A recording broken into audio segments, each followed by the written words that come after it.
In one big city, two poor children lived in the neighborhood, Kai and Gerda, who loved each other like brother and sister. Parents allowed them to walk to each other on the roof to visit and sit on a bench under the roses. In the warm season, they spent all their time here, inventing different games, and in the winter they loved to sit by the warm hearth and listen to amazing stories that their grandmother often told them. Once, when the children were looking at a picture book, Kai felt something prick him in the eye and heart. These were the fragments of the mirror of the powerful lady, the Snow Queen. Since then, the boy's behavior has changed dramatically. He became angry, rude, and cruel. One day, Kai went tobogganing and never returned. When Gerda found out about Kai's disappearance, she cried for a long time. But she was sure that Kai was alive, so she decided to go in search of him. For a long time, Gerda walked through the forests, through the fields, and then she came across a wonderful house, buried in flowers. The hostess came out to her. It was an old sorceress in a large straw hat. The old woman really liked Gerda, and therefore she bewitched the poor girl and left her with her forever. Gerda forgot about the purpose of her journey and spent a lot of time playing in the wonderful garden of the hospitable hostess. Once she accidentally saw a rose and remembered Kai, and immediately waking up from the magic, went on the road. On the way, Gerda met a big smart raven. He told the girl that he knew a princess who was about to get married, and her fiancé looked very much like Kai. The raven agreed to take Gerda to him. Once in the palace, Gerda managed to see the future prince. Unfortunately, it was not Kai. The princess, having heard the sad story of the girl, presented her with a golden carriage with a coachman and servants, as well as shoes, a muff, and a wonderful dress. And Gerda hit the road. In the dark forest, the sparkling carriage immediately caught the eye of the robbers, who immediately attacked it. The robber took Gerda prisoner. She took Gerda to the robber's castle to show off her menagerie, which contained forest pigeons and reindeer from Lapland. Hearing the story of her captive, the robber took pity on her and released her along with the reindeer in search of Kai.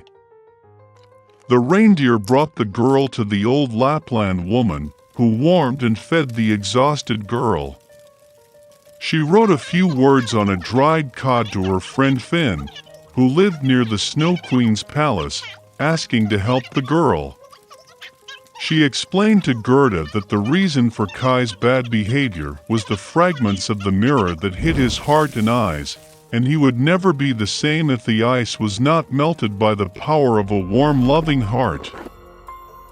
Gerda went to the palace of the Snow Queen alone. No one dared approach the house of the powerful mistress. She was very cold and scared. Finding herself in the castle, Gerda was surprised how cold, deserted, and dead he was. Soon she noticed Kai, who turned completely blue, almost blackened from the cold. The boy sat in a corner and tried to lay out the word eternity from the ice floes, because in this case he would have received the whole world and a pair of new skates as a gift from the Snow Queen. Gerda rushed to Kai, hugged him tightly and cried. With her hot tears, she melted the splinter stuck in the boy's heart. Having picked up, Kai also began to cry, and the second shard flowed out of his eyes along with tears.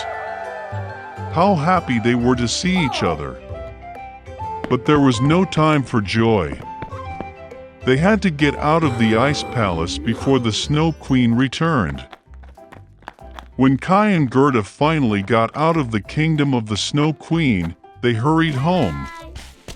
On the way back, they met all the friends who helped Gerda in her search.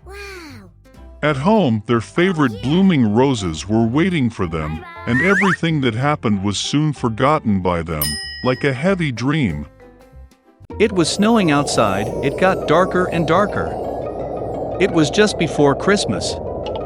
In this cold season, a little beggar girl walked through the streets with her bare head and bare feet.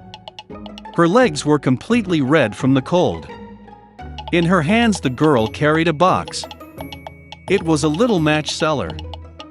For the whole day, she did not sell a single match, since no one paid attention to the girl. She could not return home, because that day she did not help out a penny. The girl had no choice but to wander the streets further. Finally, the girl found a cozy place around the corner of the house. She sat down on the frozen ground. The girl felt even colder. Her hands were completely frozen, and her fingers ached from the cold. She couldn't take this pain anymore. The girl timidly took out one match. With trembling hands, she struck a match against the wall. The match flashed brightly and began to burn with an even light flame, like a tiny candle. The poor girl shifted it from hand to hand to warm her fingers.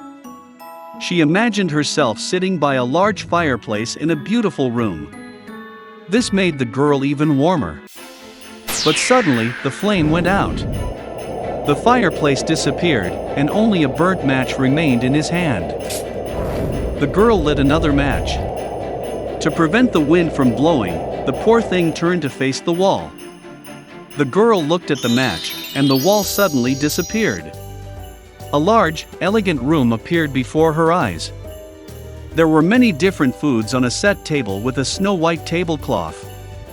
The girl wanted to take a piece of meat, but the match went out, and a cold, damp wall again stood in front of the poor thing. The girl lit another match. Now she was sitting in front of a luxurious Christmas tree. This tree was much taller and more elegant than those that the girl had ever seen. Thousands of candles burned on its green branches. The girl could not take her eyes off them. But suddenly the match went out. The lights began to go higher and higher, and soon turned into clear stars. The girl again struck a match against the wall, and when everything around was lit up, she saw how one of the stars rolled across the sky, leaving a long trail of fire behind it. Probably someone died, the girl thought. Her beloved grandmother said more than once that when an asterisk falls, someone's soul flies into heaven. And suddenly, her kind and affectionate grandmother appeared in front of the girl. She appeared for a short moment. And then the match burned out in the girl's hands. The image dear to her vanished. The girl hastily struck all the matches remaining in the pack, just to see her grandmother again. The matches flared up so blindingly that it became brighter than during the day. The grandmother appeared in front of the girl again. She had never seen her as beautiful as she is now. The girl dreamed that it would never end. Grandmother took her granddaughter by the hand, and together they flew high into the sky where there is no hunger, no cold, no fear. The little girl felt extraordinarily good. And just at that moment a star flew across the sky. On a frosty morning, around the corner of the house, they found a little girl lying under the wall. Her eyes were closed. A blush played on her cheeks. An affectionate smile lit up her face. There were a lot of burnt matches around the girl.